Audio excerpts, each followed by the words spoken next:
Catholic faith is at its most fervent in the developing world, thousands of miles away from the rich nations of Europe and North America. The Philippines is the largest Catholic country in Asia. 92 million people live here, and 85% of them are Catholics.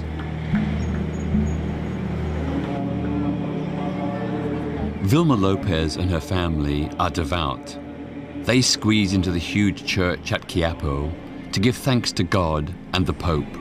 She takes the Pope's opposition to birth control very seriously. Vilma has had 10 children. 3 have died, but there is an 11th on the way.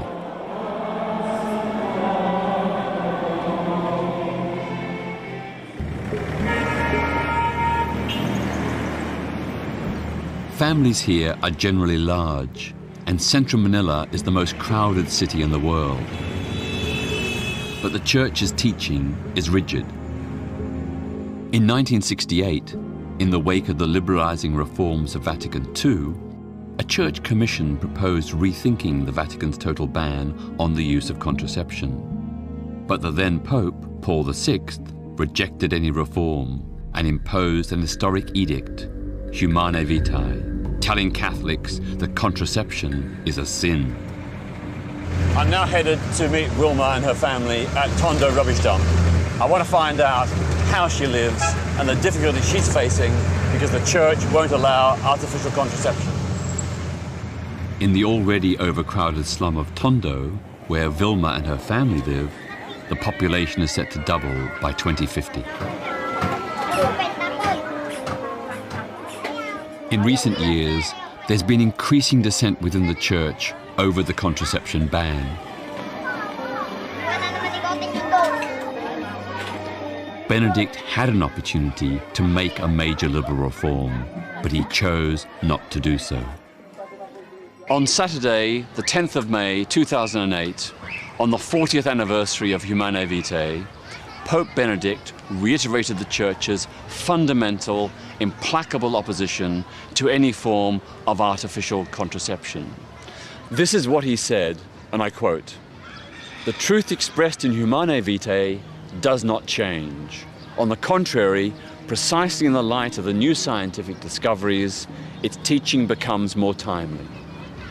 This was a defining moment of his papacy.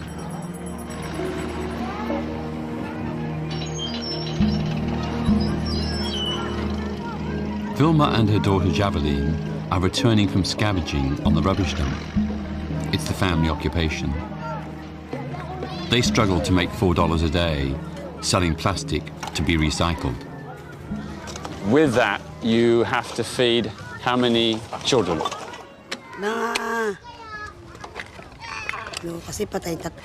Three of my children have died, so there are 8 of us. I save as much money as I can and try to make it go around.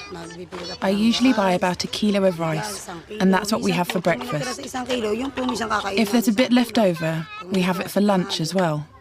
And whatever is left, the children will have for dinner. So the grown-ups sometimes just have coffee for dinner.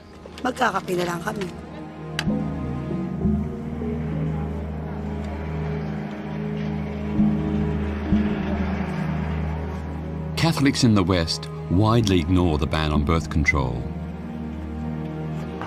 But here, as in other Catholic countries in the developing world, many families regard Benedict's words, passed down through the priesthood, as infallible.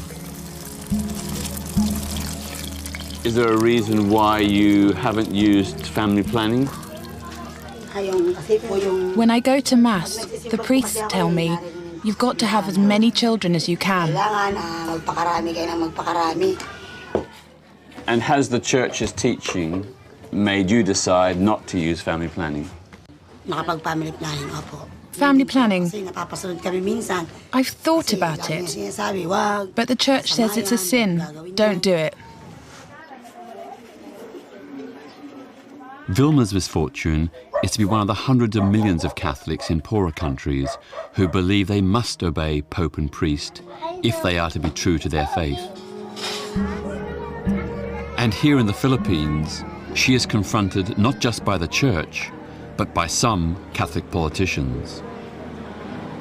Almost a decade ago, the then mayor of Manila turned the papal prohibition on birth control into a law banning condoms. I went to challenge him. Yesterday I interviewed a couple, Wilma and Ramon, at Tondo rubbish dump with 8 children, another child on the way. She didn't want to have a further child because she didn't feel she could adequately provide for the one she already had. Peter, so what do you say to Peter, her? you're talking about one case. I'm talking about a city of 4 million. Well, we have problems like Wilma, but the solution does not lie in destroying values by promoting population control, birth control, eventually ending up with abortion. All of this will lead to abortion. You would say that, you know, the issue is about values. Some people would say that the values of allowing a woman to make her own choices, that in a democracy people should be allowed to make whatever choices they feel is best for their family. That's a very strange premise, Peter. If you are for freedom of choice, then government must not impose population control. I feel this intensely Catholic society is beginning to change. Its secular government is now confronting major health threats, like the spread of HIV. The country has a low incidence of the virus, but infections among young people have increased by 500% in the last 2 years. Many within the Church think this sudden increase in HIV infections justifies the use of condoms. But Benedict doesn't. Once again, he sticks to the old rules. He put a stop to the growing debate during a visit to Africa. This is what he said. The problem of HIV cannot be overcome by the distribution of condoms. On the contrary, they increase it. They increase the problem, he says. The Pope's words are being used by Catholic bishops and archbishops here in the Philippines and around the world to deny people the option of a proven method for reducing the transmission of HIV. The Pope's dogma is literally putting people's lives at risk. His words had a real impact in the Philippines this year when the government launched its new HIV prevention strategy to coincide with St. Valentine's Day. The Catholic bishops here launched a vitriolic attack on the policy. Dr. Eduardo Janiero is the head of the anti-AIDS strategy at the Department of Health. He recalls just how dirty the attacks became. There were personal attacks on the health secretary. Very much, yes, very much. And what did they say about her? They said that she is immoral. She's actually, her feet is already at the Devil's Door gate. And they wanted her out, actually. They wanted her out of the service, yes. Right. So, since the Church's campaign is undermining the government strategy. It could have serious consequences. What's your anxiety if condom use doesn't become more widespread? What do you think is going to happen? Actually, it's the only protections that we have, aside from forgetting having sex.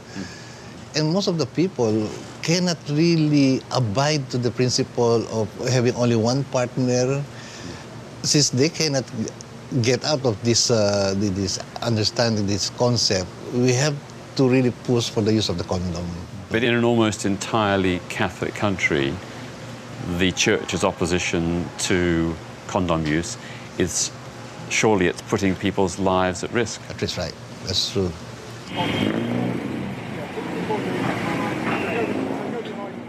The Catholic Bishops' Conference of the Philippines orchestrated its opposition to the government's HIV prevention program from a Catholic radio station.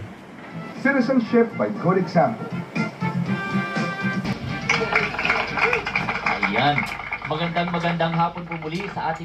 Joe Imbong is a lawyer who represents the bishops. Is the Pope's stand in condemning condom use and warning that they can exacerbate the problem encouraging the bishops to speak out against the government? Yes, because when the Pope speaks, he tells the truth. And so the bishops are merely cleaving to what is true. It is a fact, and it is proven by scientific studies, that condoms do not give 100% protection because of the nature of its construction and its natural attributes. There are pores naturally occurring in it, and so the AIDS virus can penetrate.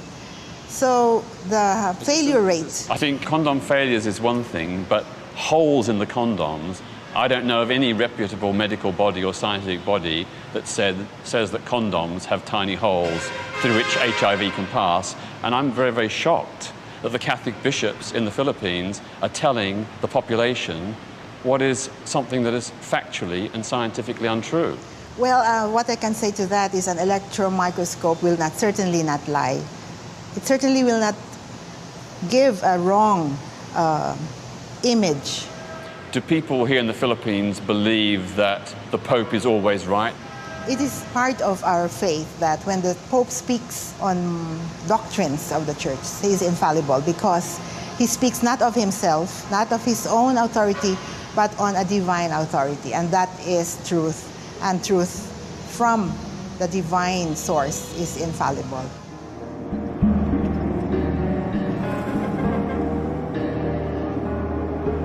There are brave and inspiring Catholics who don't agree with the Pope's doctrinaire views. I'm traveling north of Manila, close to the city of Olongapo. A Catholic priest, Father Shea Cullen, supports children rescued from prostitution, homelessness, and prison. The big issues that brought us into this work was the presence of the US military base and the sex industry that it spawned, you know, all over the place. Father Cullen has worked for 40 years helping vulnerable children. He shows the potential of the Church to be a force for social good. His active, compassionate, inclusive version of the Catholic faith is one that I admire. It's very different from Benedict's remote, hardline doctrines. He doesn't seem to belong to the same church as the Pope. The Church shouldn't be interfering in the personal, private lives of people. We don't own them. Nobody controls the lives of people. If there are those who are imposing dogmas on people's lives, I don't really go for that. Father Cullen has a liberal vision of the Church, born of the 1960s and Vatican II. I think we should have a Vatican III that would really readdress the whole balance of that return to conservatism and return to the past. Jesus said, I came to serve and not to be served. You know, a good message for the bishops. You should get out into the field, get out into the slums, mix with the people, engage with the daily life of the poor, set up really programs that work and that deliver proper service to the people. I agree with the Pope's rejection of consumerism, war, and global poverty. But here in the Philippines, some of his dogmatic teachings seem uncaring. The fate of millions is being tangibly worsened by Benedict's policies. Catholic bishops in the Philippines loyally implement policies dictated by the Pope thousands of miles away in Rome. They reject artificial contraception. They oppose the use of condoms to prevent the spread of HIV. These policies, influenced by the teachings of the Pope, are causing real social harm.